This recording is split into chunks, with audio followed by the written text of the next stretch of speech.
All right, let's jump right into this explainer. We're mapping out the hyperdense, incredibly complex mechanics of renal pathology and systemic electrolyte physics.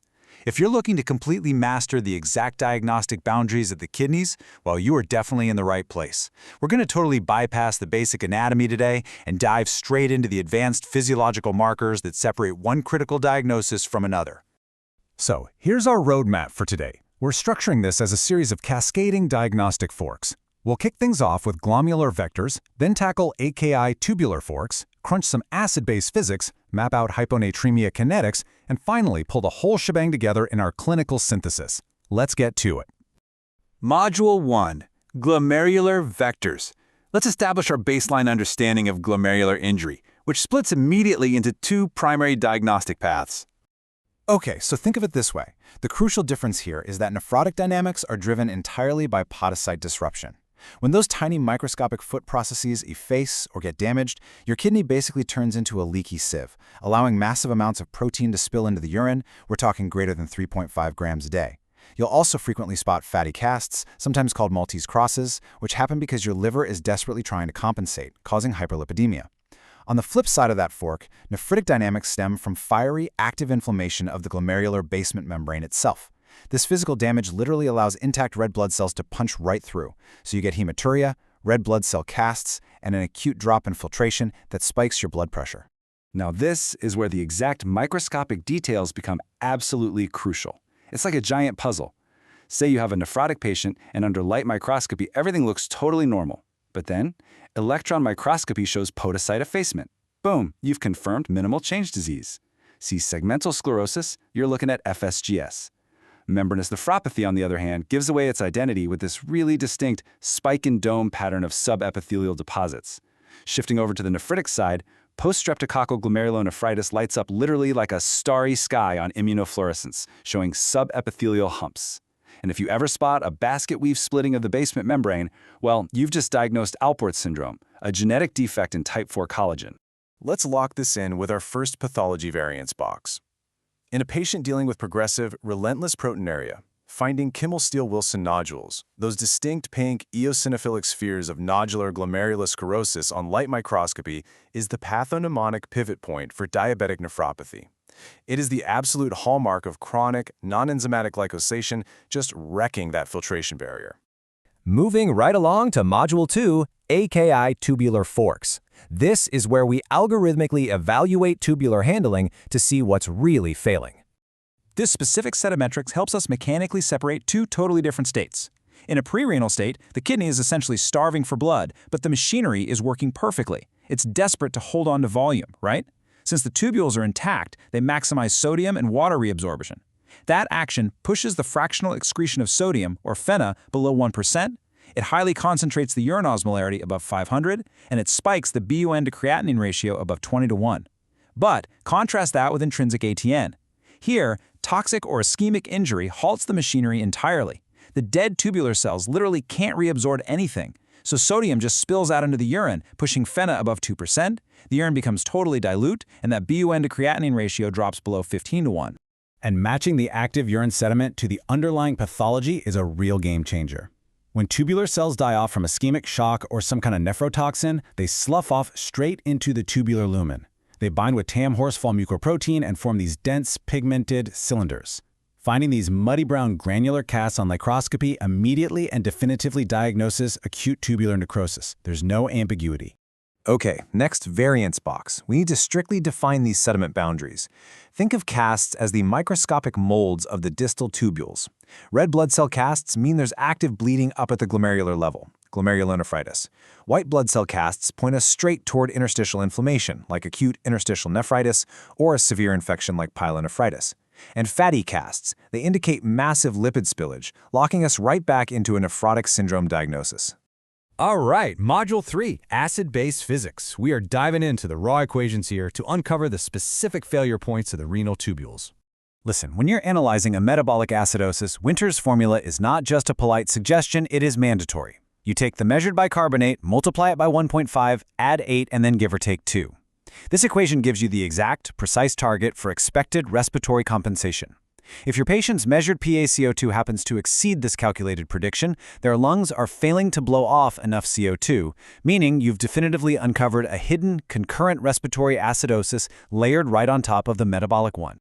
Now let's break down the renal tubular acidoses, or RTAs.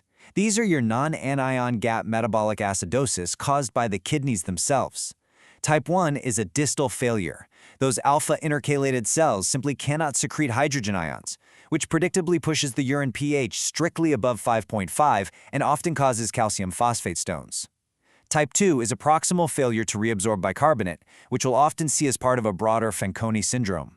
Now, both Type 1 and Type 2 feature low potassium, but Type 4 is fundamentally different. It's driven by aldosterone resistance or deficiency, which completely disables the potassium secretion mechanics, leading straight to hyperkalemia and decreased ammonium excretion. Moving to Module 4, Hyponatremia Kinetics. I know, this one is notoriously tricky, but if you strictly follow the algorithm, the physiology makes total sense. Evaluating hyponatremia requires absolute, strict adherence to this exact sequence. First, you must always check serum osmolarity. Why? Because you have to rule out fake or pseudo-hyponatremia caused by extreme hyperlipidemia or hypertonic shifts caused by massive hyperglycemia. If their glucose is elevated, you have to calculate the corrected sodium, adding 1.6 for every 100 milligrams per deciliter of glucose over 100. Only after you've confirmed true hypotonic hyponatremia do you move to step 3, assessing their physical volume status and pulling a urine sodium to see exactly what those kidneys are up to. The absolute key here is tracking that sodium in the urine. If your patient is hypovolemic, a urine sodium under 20 means the kidneys are doing their job. They're desperately hoarding sodium because the body's losing volume somewhere else, like from severe diarrhea. But if the urine sodium is over 20 in a hypovolemic patient, the kidneys are the problem. They're inappropriately wasting sodium, very likely due to diuretics. Now, if the patient appears euvolemic, but their urine osmolarity is inappropriately concentrated over 100 and their urine sodium is high, say greater than 40, you are almost certainly looking at SIADH, the syndrome of inappropriate antidiuretic hormone. Okay, but once you find the cause, you face the most dangerous part of the entire process, the correction. This singular metric right here, 0.5 milliequivalents per liter per hour, is your absolute correction red line. Exceeding this rate of 0.5 per hour, or roughly 10 per day, when correcting chronic hyponatremia will strip water out of brain cells way too fast. Doing so triggers an irreversible, devastating neurological condition called central pontine myelinosis, also known as osmotic demyelination syndrome. You do not want to cross this line. Module 5, Clinical Synthesis. Let's put all these raw physiological markers to the test in a few high-stakes clinical scenarios. Take a look at how a systemic issue absolutely wrecks the kidney locally. In a patient with poorly controlled diabetes, that long-standing hyperglycemia non-enzymatically glycosylates the efferent arterioles. This stiffening creates a severe bottleneck, which predictably drives up the hydrostatic filtration pressure inside the glomerulus. Over time, that hyperfiltration physically damages the barrier, leading first to microalbuminuria and eventually to macroscopic 4+ proteinuria and full-blown end-stage renal disease.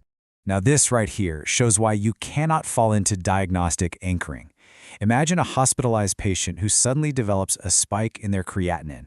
Your first thought might be, oh, it's just ischemic ATN from hypotension. But wait, a sudden spike in creatinine coupled with sterile pyuria, meaning white blood cells but no bacteria, and specifically urinary eosinophils, that instantly redirects your diagnosis. It's not ischemia, it's a hypersensitivity reaction. It's drug-induced acute interstitial nephritis, very likely from the antibiotics or PPIs they were recently given. When we look at structural diseases like autosomal dominant polycystic kidney disease, or ADPKD, it reminds us of the terrible downstream effects of macroscopic destruction. As these massive cysts grow, they aren't just taking up space. The structural compression on the remaining healthy renal parenchyma causes severe local ischemia. The kidney senses this artificial low-flow state and inappropriately fires up the renin-angiotensin-aldosterone system. This creates a really aggressive, progressive secondary hypertension loop that just accelerates the damage. But remember, you can never analyze the kidneys in a vacuum. ADPKD is a systemic genetic defect. The connective tissue weaknesses that allow those massive cysts to form in the renal tubules, yeah, those same weaknesses exist in the cerebral vasculature. This directly links renal structural failure to lethal extrarenal vascular events, specifically the rupture of a Berry aneurysm in the circle of Willis. So, as we wrap up this explainer, you now have the tools to cut through really complex, overlapping clinical presentations. But here is the ultimate question to leave you with. When overlapping syndromes blur these exact boundaries in a crashing patient, which physiological marker will you trust to isolate the true pathology and make the right call? Think about it.